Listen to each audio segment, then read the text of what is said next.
World TV, सब पे नजर, अंदर की खबर।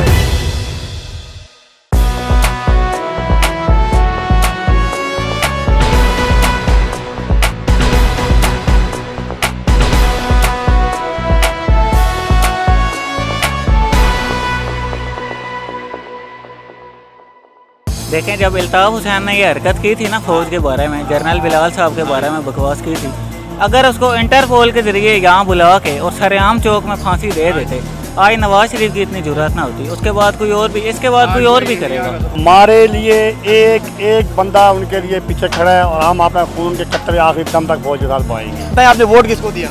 मैंने इमरान को दिए। फौज को तो नहीं दिया? नहीं दी। फौज हमारा जिंदा इंशाल्लाह पीछे खड़ा है। ये नहीं है, ये रोटे मोटे सारे कुछ भी करे, कुछ भी नहीं कर सकते। सामने आ जाओ, बात करें। इसी तरह नहीं होता। 112 साल उम्र है, मुंडी के बाप के बराबर ही हूँ। अच्छा, क्या बात है। बिस्मिल्लाहिर्रहमानिर्रहीम, अस्सलाम वालेकुम। प्रोग्राम सच बोलो के साथ मैं हूँ आपका मेज़बान साकिब सलीम कुरैशी। आज के प्रोग्राम में बात करेंगे पाकिस्तान की उस हल्फ के बारे में जो हर वज़ीर आज़म उठाता है। बात करेंगे कौमी असम्बली में मौजूद उन तमाम वज़रा के बयानात के हवाले से, साबिक वज़ीर आज़म के बयानात के हवाले से या मौजूदा वज़ीर आज़म के हवाले से, कि जब कभी भी इक़्तिदार में आना होता है तो वोट लेने के लिए हल्कों का दौरा किया जाता है, जलसे किए जाते हैं, पाकिस्तान के सर्द सजाब होने के वादे की जाती हैं, उनके वादे किए जाते हैं, ख्वाब दिखाए जाते हैं, वफादारी की कस्में खाई जाती हैं, पड़ोसी मुल्क को और दीगर ममालिक के खिलाफ बयान दिए जाते हैं। लेकिन इक़्तिदार में आने के बाद और इक़्तिदार से निकलने के बाद मुल्क के खिलाफ बयान दिए जाते हैं और दुश्मनी जो एक दूसरे सियासतदानों के साथ है वो निकाली जाती है अफवाज पाकिस्तान के खिलाफ। आखिर वजह इसकी क्या है? क्या वजह है कि हम भारत का जो प्रोपेगेंडा है उसे पाकिस्तान में कामयाब होने दे रहे हैं। एक तरफ पाकिस्तान तरक्की के रास्ते पर चलने की कोशिश करता है तो दूसरी जानिब कुछ लोग उसे उस रास्ते पर रोकते हैं। कभी CPAC को सबूताज करने की कोशिश की जाती है तो कभी कोशिश की जाती है कि किसी तरह रियासती इदारों के खिलाफ ज़्यादा से ज़्यादा प्रोपेगेंडा किया जाए। ठीक हमें ऐसा ही नज़र आया हालिया दिनों में, जब साबिक वज़ीर आज़म मियाँ मोहम्मद नवाज शरीफ साहब ने जो खिताब किया और उस खिताब में जिस तरह अफवाज पाकिस्तान पर तनकीद की गई और उस तनकीद के बाद इसका फ़ायदा उठाया भारत ने, और लग ये रहा है कि जो भारत का प्रोपेगेंडा है जिसे पाकिस्तान में भेजा जा रहा है सोशल मीडिया के थ्रू और फिर सैटेलाइट मीडिया के थ्रू, इन दोनों सूरतों में अगर बदनाम किया जा रहा है तो अफवाज पाकिस्तान भी। इसकी वजह क्या है?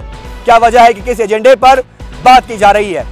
भारत का एक चला हुआ कारतूस जो शायद अपनी फौज के लिए कुछ ना कर सका, ठीक उसी तरह जैसे हमने अभिनंदन को देखा कि पाकिस्तान की हुदूद में दाखिल तो हुआ लेकिन कौवे की तरह उसके पर काट दिए गए और उसे ज़मीन गिरा कर उसकी औकात याद दिलाई गई।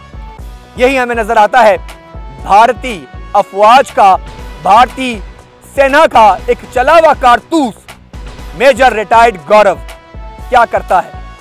मेजर रिटायर्ड गौरव की औकात क्या है कि एक चला हुआ कारतूस, एक 2 टके का मेजर, वो पाकिस्तान के खिलाफ भौंकता है और उसको भौंकने में मदद फराहम करते हैं पाकिस्तान के नाम नहाद सियासतदान जो उसके बयानिए को पाकिस्तान में प्रमोट करते हैं और रियासती इदारों पर बोलना शुरू कर देते हैं।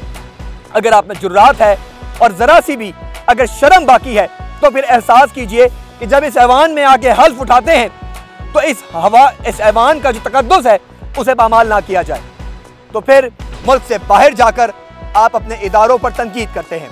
ये और बात कि अब इदारे आपकी फिर भी कुछ इज्जत करके खामोशी इख्तियार किए हुए हैं और वो जानते हैं कि यह प्रोपेगेंडा भारत की जानिब से किया जा रहा है। कभी कुछ सियासतदान सड़कों पर आकर धरना देते हैं और तनकीद की जाती है फौज पाकिस्तान को। सवाल यहाँ ये उठता है, आप हारते इलेक्शन में हैं, तनकीद फौज पे करते हैं, फिर कहते हैं कि कौम का बयानिया है। तो आज कौम का बयानिया भी हम जान लेते हैं कि मेजर रिटायर्ड गौरव जो भारतीय सेना का चला हुआ कारतूस है उसके बयानिए को पाकिस्तान में प्रमोट करने के पीछे क्या हकीकतन कौम इस बयानिए की हिमायत करती है, उन सियासतदानों की हिमायत करती है या उन लोगों की हिमायत करते हैं जो पाकिस्तान और इदारों के खिलाफ बोलने में शायद एक लम्हा भी नहीं लगाते और चंद टके पर बिक जाते हैं। चलेंगे और कौन से लोगों से बात करेंगे।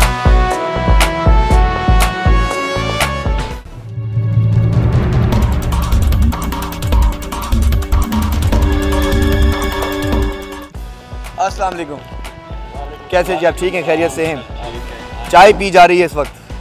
जी हाँ, चाय पी रहे हैं। मेरी एक वोट लाना है। अच्छा माशाल्लाह। तो 112 साल उम्र है, मोदी के बाप के बराबर ही हूँ मैं। अच्छा क्या बात है। तो पहली बात तो मैं आपको ये कह रहा हूँ कि मोदी आज से ये इल्ज़ाम नहीं लगा रहा है, जब से पार्टीशन हुआ है वो हिंदुस्तान बिला वजह इल्ज़ाम लगा रहा है पाकिस्तान को तोड़ने की साजिश है। जो हमारी लीडरशिप है वो बड़ी बेवकूफ़ है कि जो भारत की बातों में आ रही है। ठीक है जी।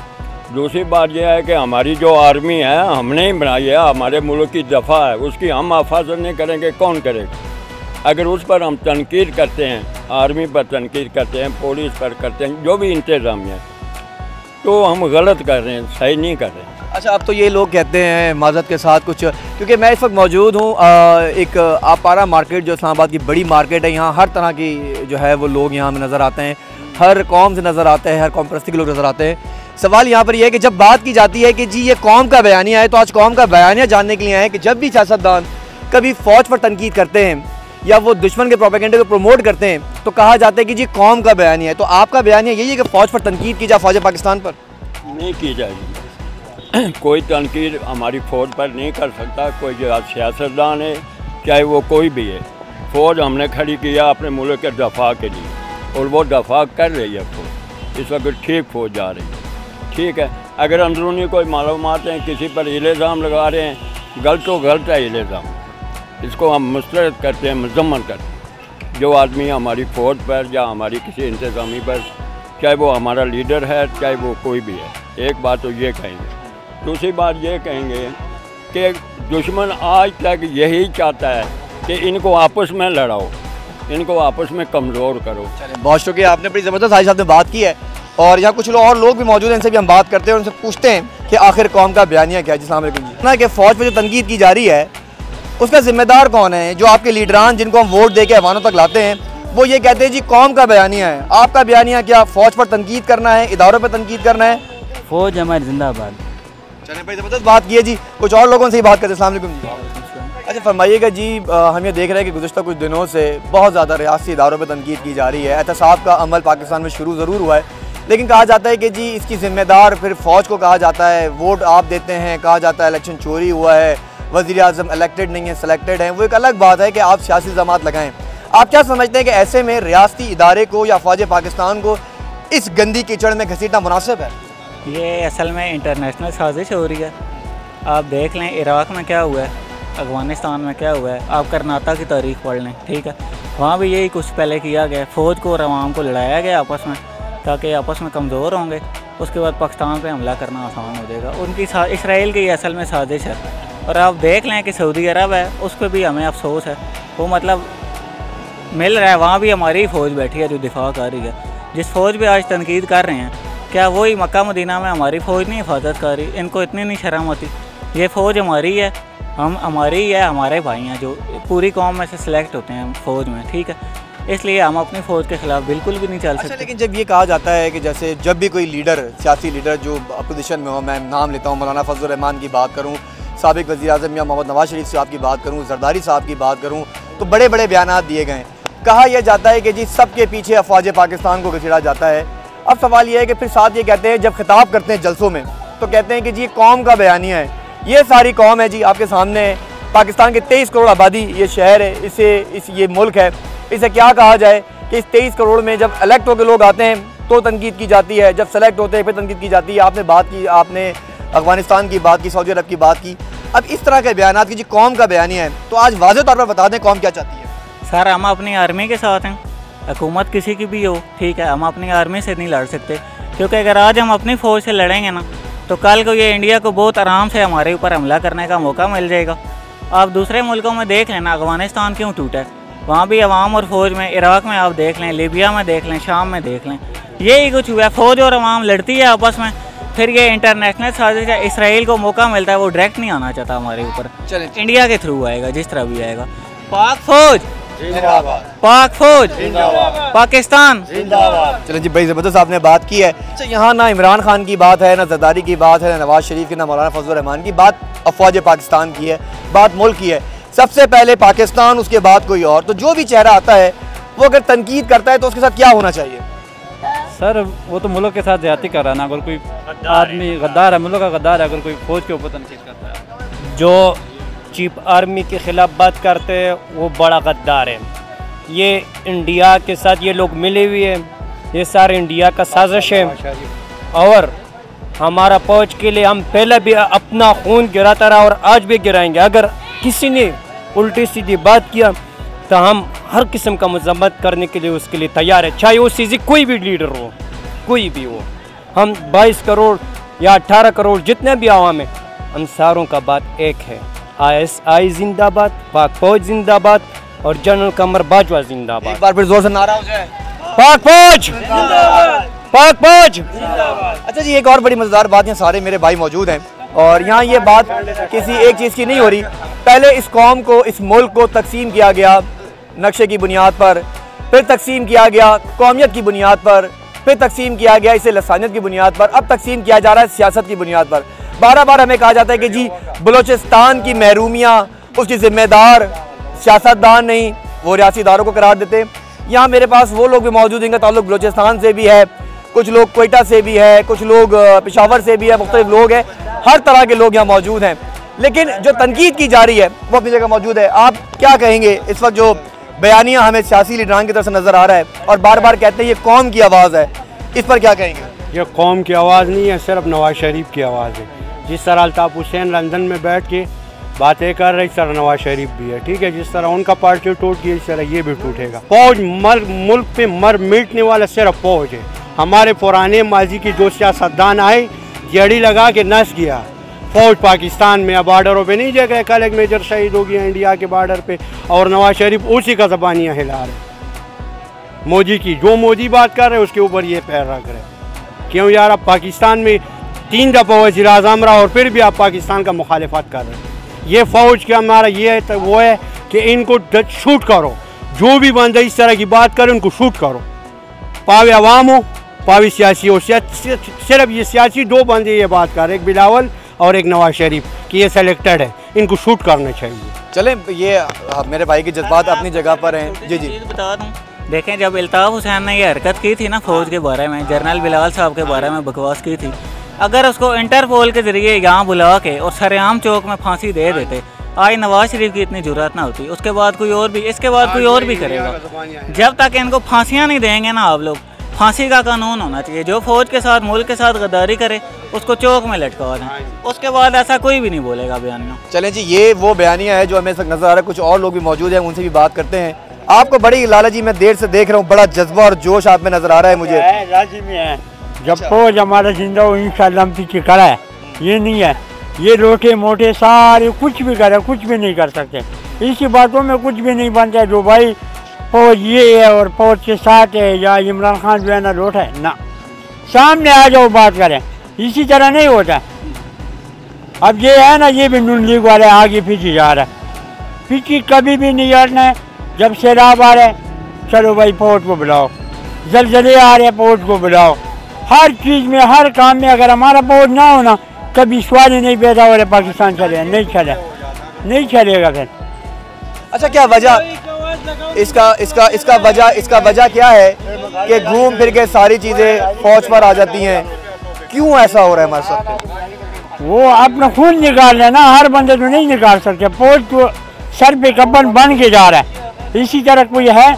अब मैं भी कह रहा हूँ भाई मैं जिहाद के लिए तैयार हूँ, कश्मीर जाने के लिए हम तैयार हूँ। ज़्यादा लोग ऐसी है कि वो पटाखे से भी भाग जाता है।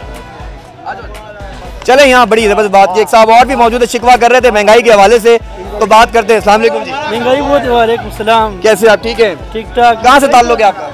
मेरा पेशोर से ताल्लुक है, यानी KPK की हुकूमत से ताल्लुक जी है जी। आपका। आपने पहले तो ये बताएं, आपने वोट किसको दिया? मैंने इमरान को दिए। फौज को तो नहीं दिया? नहीं दिए। चले, अब महंगाई का जिम्मेदार कौन है? इमरान जिम्मेवार है ना, और क्या। या इसमें कोई और फौज का किरदार है? इस टाइम तो उनका हुकूमत नहीं है, इनका हुकूमत है। हमें इमरान खान का पार्टी से अगर महंगाई बहुत है। हाँ। अच्छा जी, इनका ताल्लुक, एक खान साहब का ताल्लुक जो है वो KPK से है और इन्होंने इमरान खान को वोट दिया है। अच्छा, ये कहा जाता है कि वोट जो है इस पर भी रियासती इदारों का नाम आता है कि जिन्होंने इलेक्शन सेलेक्ट करवाया इमरान खान को। आपने तो खुद वोट दिया है ना, ये आपको पाबंद किया गया? खुद दिया हमने, खुद टापे लगाया, बहुत सारे लगाए। अच्छा, फिर ये बताओ, ठापे आपने लगाया तो फिर ये नवाज शरीफ जो लंदन बैठ के कहता है कि जी अफवाज पाकिस्तान ने सारा काम खराब किया है, हर चीज़ की जिम्मेदार फौज है, इंडिया को प्रमोट किया जा रहा है, इस पे आप किसके साथ हैं? सियासतदान की बात नहीं कर रहा, मैं बात कर रहा हूँ फौज की। फौज के साथ हम जिधर भी वो जाएगा हम उसके साथ जाएगा। तो फिर एक नारा लगा दें जबरदस्त, पाक फौज जिंदाबाद। चलो जी, बहुत शुक्रिया। यहाँ हमने कुछ लोगों से, कुछ अपने दोस्तों से बात की। एक बुजुर्ग जी, आप कुछ कहना चाह रहे हैं? हम ये कह रहे हैं कि हम 4 सूबे हैं हमारे मुल्क के, हम चारों सूबों के नज़ीर हमारी फ़ौज हमारे लिए एक एक बंदा उनके लिए पीछे खड़ा है और हम अपने खून के कतरे आखिरी दम तक फ़ौज के साथ बहाएंगे। तो यानी कि हम ये कह सकते हैं कि जो बयानियाँ हमें खिताबात में नज़र आ रहा है कि जी कौम का बयानिया है, इसे कौम मुस्तरद करती है, हम इसको फ़ौरन मुस्तरद करते हैं। हम फ़ौज के ख़िलाफ़ किसी को बोलने की उसकी ज़ुबान काट के फेंकेंगे, क्योंकि यहाँ बात किसी एक सियासी जमात की, जैसे मैंने पहले भी कहा। एक और भाई मौजूद है। अस्सलाम वालेकुम जी। बिस्मिल्लाहिर्रहमानिर्रहीम। सर क्या हाल है? ठीक ठाक। क्या कह रहे हैं सर अभी जिस टॉपिक पे आप बात कर रहे हैं ना, अनफॉर्चुनेटली एक तो पहली बात तो ये है कि लोगों को अवेयरनेस होनी बड़ी ज़रूरी है। ठीक है, जिस जो आदमी मतलब है कि इसका 3 साल का यानी 3 बार का 3 टेन्योर का वज़ीर आज़म है, ठीक है, उसने जितनी भी मतलब इसमें करप्शन किया है, जो भी उसने किया है, मतलब कभी उस पर कोई बात नहीं कर रहा। ठीक है, अनफॉर्चुनेटली वो अल्ताफ़ हुसैन का दूसरा किरदार अभी सामने आ रहा है। ठीक है, और मुझे कभी भी इस तरह नहीं होना चाहिए। तो मैं ये कहता हूँ कि हमारे पाकिस्तान में आने वाले वक्त में और जो अभी वक्त मौजूदा वक्त है, इमरान खान से बेहतर कोई दुनिया की चॉइस नहीं है और हमें इसको मतलब को साथ देना चाहिए। चलें, बहुत शुक्रिया। और जी यहाँ मैं इस वक्त कुछ लोगों से बात की और जिस तरह तमाम दोस्तों का यही कहना था जो मौजूद थे, ना यहाँ किसी हरे झंडे की बात है, ना किसी लाल झंडे की बात है, ना यहाँ किसी नीले पीले झंडे की बात है, किसी पाकिस्तान की पॉलिटिकल पार्टी की बात नहीं की जा रही। या तमाम लोग जितने भी हैं, चाहे उससे किसी फ़िरके से ताल्लुक़ है, किसी कौम से ताल्लुक़ है, जिस सूबे से ताल्लुक़ है, वो सारे पाकिस्तान के परचम तले एक हैं और उनका एक ही मकसद है कि अफवाज पाकिस्तान की जो मुल्क के दिफा के लिए और जो उसकी सालमियत के लिए इस वक्त फ्रंट लाइन पर दुश्मन से मुकाबला कर रहा है, उनके साथ खड़े हैं, उनके पीछे खड़े हैं और हर महाज पर मुकाबला करने के तैयार है। तो ये मैसेज है उन तमाम सियासतदान को, चाहे इसमें रियासत मदीना के वज़ीर आज़म इमरान खान हो और खपे खपे पाकिस्तान का नारा लगाने वाले सिंध के सिंधु जनाब आसिफ अली जरदारी हो, या फिर मौलाना फजलुर रहमान हो, या फिर रायवंड के साबिक वज़ीर आज़म मोहम्मद नवाज शरीफ साहब हो। उन सब के लिए यही पैगाम है कि कौम मुत्तहिद है, अफवाज पाकिस्तान के साथ खड़ी है और हर महाज पर फ़ौज के साथ मुकाबला करने के तैयार है। तो अपनी जो सियासत है, जो गंदी सियासत है, तमाम सियासी लीडरान से ये कौम की दरख्वास्त है कि उसमें रियासती इदारों को ना शामिल किया जाए और ना उन्हें अपने गुनाहों का जिम्मेदार करार दिया जाए। प्रोग्राम का वक्त यहाँ ख़त्म हो जाता है, मुझे दीजिए इजाज़त, अल्लाह निगहबान।